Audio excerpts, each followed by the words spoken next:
আসসালামু আলাইকুম, আমি মোহাম্মদ রাফিউল ইসলাম। আজকে আমি আপনাদের খুবই সুন্দর একটি OpenGL এর প্রজেক্ট দেখাবো। আপনারা স্ক্রিনের উপর দেখতে পাচ্ছেন যে একটি জাদুঘর আছে। জাদুঘরের লেফট সাইডে একটি ট্রি আছে, রাইট সাইডে দুইটি ট্রি, এবং জাদুঘরের উপর দিয়ে একটি প্লেন উড়ে যাচ্ছে। আর জাদুঘরের সামনে অনেকগুলা মানুষের সিম্বল আপনারা দেখতে পারতেছেন। এটাই মূলত আমাদের প্রজেক্ট। তো এই প্রজেক্টের সোর্স কোডটা আমরা একটু দেখে আসি। তো এই সোর্স কোডটা অবশ্যই আমি ডেসক্রিপশন বক্সে দিয়ে দেব। তাহলে আমরা কোডিংটা দেখি। কোডিংয়ে প্রথমে আমরা যে গ্লাট, এটা হচ্ছে গ্লাটে এই প্রজেক্টটা করছি, এই জন্য এই হেডার ফাইল আমাদের ইউজ করতে হবে। তারপর আমরা ফ্লোট অর্থাৎ পি এর মান আমরা -10.0 এটা আমরা দিয়ে রাখছি। এটার কাজ আমি একটু পরে আপনাদের বলবো কিভাবে করছে। তো এই প্রজেক্টে দেখতে পারতেছেন যে আমরা বেশিরভাগ অনেকগুলা লাইন ইউজ করছি, ঠিক আছে, অনেকগুলা লাইন ইউজ করেছি। তো সেই জন্য যেহেতু অনেকগুলা লাইন ইউজ করেছি, সেই জন্য আমরা লাইন নামে একটা ফাংশন তৈরি করে নিছি। ড্র লাইন একটা ফাংশন তৈরি করে নিছি। জাস্ট প্রতিবার আমরা এখানে কিছু ভ্যালু পাস করে দেব, অর্থাৎ ফাংশন কল করব, লাইনের ফাংশন ড্র লাইনের ফাংশনকে কল করব, এবং ওইখান থেকে কিছু ভ্যালু আমরা এখানে পাঠাবো, এবং সেই ভ্যালুগুলোকে রিসিভ করবে হচ্ছে float x1, float y1, float x2, float y2। তারপর হচ্ছে জিএল বিগিন, যেহেতু আমরা লাইন ড্রয়িং করব সেহেতু জিএল লাইনস এখানে দিতে হবে। তারপর হচ্ছে জিএল ভার্টেক্স, যেহেতু আমরা দুইটা মান এখানে নিছি 2f, সেই জন্য x1 y1 এটা আমরা লিখছি। তারপরে লাইনে হচ্ছে GL vertex 2f x2 y2। তারপর হচ্ছে যেহেতু আমাদের লাইন ড্রয়িং এর কাজটা শেষ, সেহেতু আমরা এখানে জিএল ইন দিয়ে দিয়েছি। তো তারপর হচ্ছে এখানে মেক সার্কেল, অর্থাৎ আমরা অনেকগুলা কিন্তু সার্কেল ইউজ করছি এখানে এই প্রজেক্টে। এই যে দেখতে পাচ্ছেন যে এখানে যে মানুষের সিম্বলগুলো আঁকাইছি সবগুলাই কিন্তু এখানে আমরা সার্কেল ইউজ করছি। তো এই জন্য অনেকগুলা যেহেতু সার্কেল ইউজ করছি, সেই জন্য আমরা একটা ফাংশন তৈরি করে রাখছি মেক সার্কেল, যাতে বারবার আমরা বিভিন্ন মান আমরা এখানে পাস করে দেব আর নতুন নতুন সার্কেল তৈরি হয়ে যাবে। তো ফার্স্ট টাইম আমরা ডিক্লেয়ার করে দিছি ডিগ্রি ইকুয়াল 0, এটা হচ্ছে ইন্টিজার টাইপের। তারপর হচ্ছে থেটা এক্স ওয়াই এগুলা হচ্ছে ফ্লোট টাইপের। তো পয়েন্ট সাইজ আমরা 4 রাখছি। তারপর যেহেতু আমরা এই কাজটা আমরা পলিগন দিয়ে করব, এই জন্য আমরা একটা এখানে জিএল বিগিনের মাঝখানে জিএল পলিগন এটা আমরা লিখে রাখছি।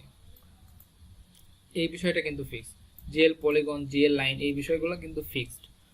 তবে আমরা একটা লুপ চালাইছি ডিগ্রি এর মান 360 এর, যে যদি ছোট হয় তাহলে এটা চলবে, ঠিক আছে। তো এইটা হচ্ছে ফর্মুলা, এটা আপনারা দেখে নেবেন, এটা বোঝানোর কিছু নেই। তারপর হচ্ছে স্ট্রিক্ট ম্যান, অনেকগুলা মানুষ এখানে আছে, দেখতে পারতেছেন যে অনেকগুলা মানুষের সিম্বল। এই মানুষের সিম্বলগুলা তৈরি করার জন্য আমরা স্ট্রিক্ট ম্যান নামে একটা ফাংশন তৈরি করে রাখছি। তারপর কি করেছি যে স্ট্রিক্ট ম্যান ফাংশনের প্রথমে আমরা সার্কেল নামে যে ফাংশন আমরা তৈরি করেছি, সেই সার্কেল নামে ফাংশনকে কল করছি।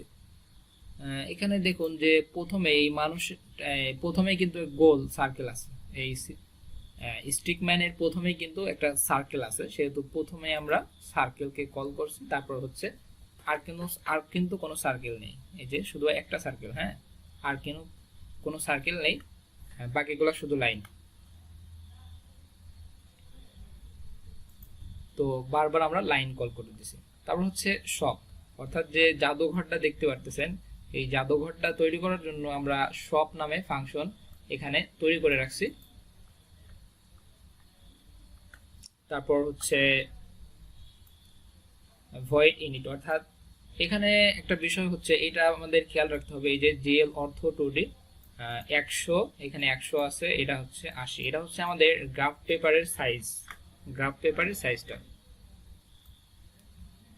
ড শেপ, অর্থাৎ মূলত প্রতিটা কাজ আমরা এখানে করছি এটার মধ্যে প্রতিটা কাজ করছি। তো এটার মধ্যে আমরা বারবার ফাংশনকে এখান থেকে আমরা মূলত ফাংশনকে কল করব, এইখান থেকে মূলত আমরা বারবার ফাংশনকে কল করব। এই যে দেখতে পাচ্ছেন বারবার ফাংশনকে কল করব, আপনারা কোডটা দেখলে ভালোভাবে বুঝতে পারবেন।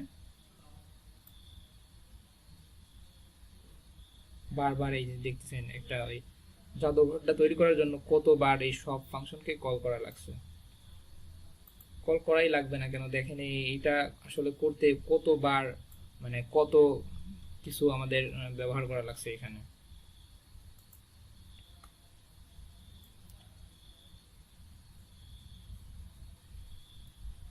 আশা করি কোড দেখলে আপনারা বুঝতে পারবেন। আমি ডেসক্রিপশন বক্সে কোডের লিংক দিয়ে দেবো। জাস্ট এগুলো হচ্ছে লাইনের জন্য, লাইন ড্রয়িং এর জন্য এগুলা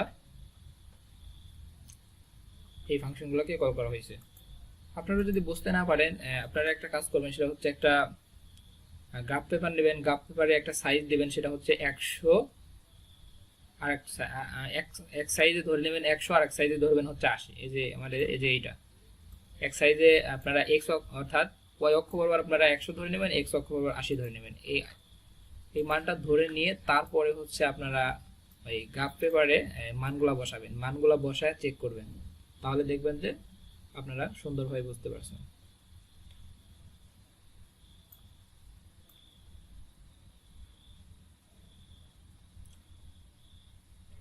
তো আমি কোডটা ডেসক্রিপশন বক্সে দিয়ে দেব, আপনারা ওইখান থেকে দিয়ে নেবেন। এখানে হচ্ছে প্লেনটা ওড়ানোর জন্য এই কোডটা এখানে লেখা হয়েছে, ঠিক আছে। আর এটা কিন্তু ফিক্স, এটা না দিলে কিন্তু প্লেনটা উড়বে না। এটা কমান্ডের মধ্যে রেখে দিলাম, নতুন করে রান করব।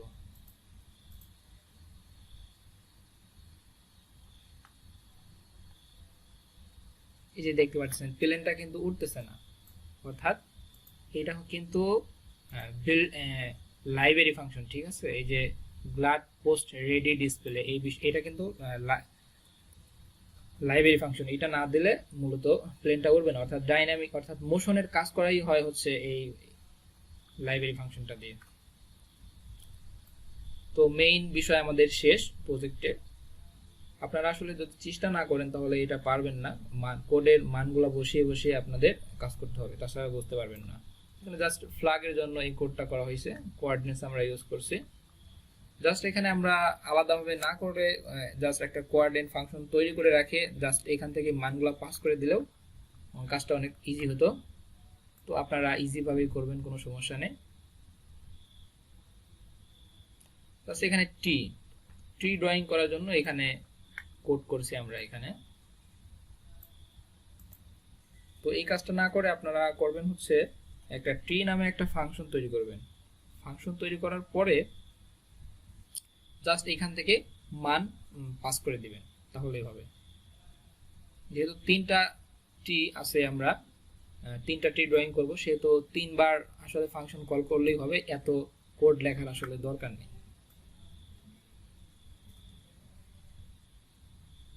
আর হচ্ছে লাস্টে মেইন ফাংশন, এগুলো তো আপনারা সব জানেন।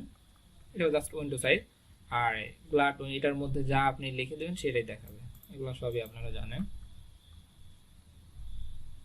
আশা করি বুঝতে পারছেন। যদি আমার এই ভিডিওটি আপনার ভালো লাগে তাহলে অবশ্যই আমার ইউটিউব চ্যানেলটি সাবস্ক্রাইব করবেন, এবং ভিডিওটি দেখার জন্য আপনাকে অসংখ্য ধন্যবাদ।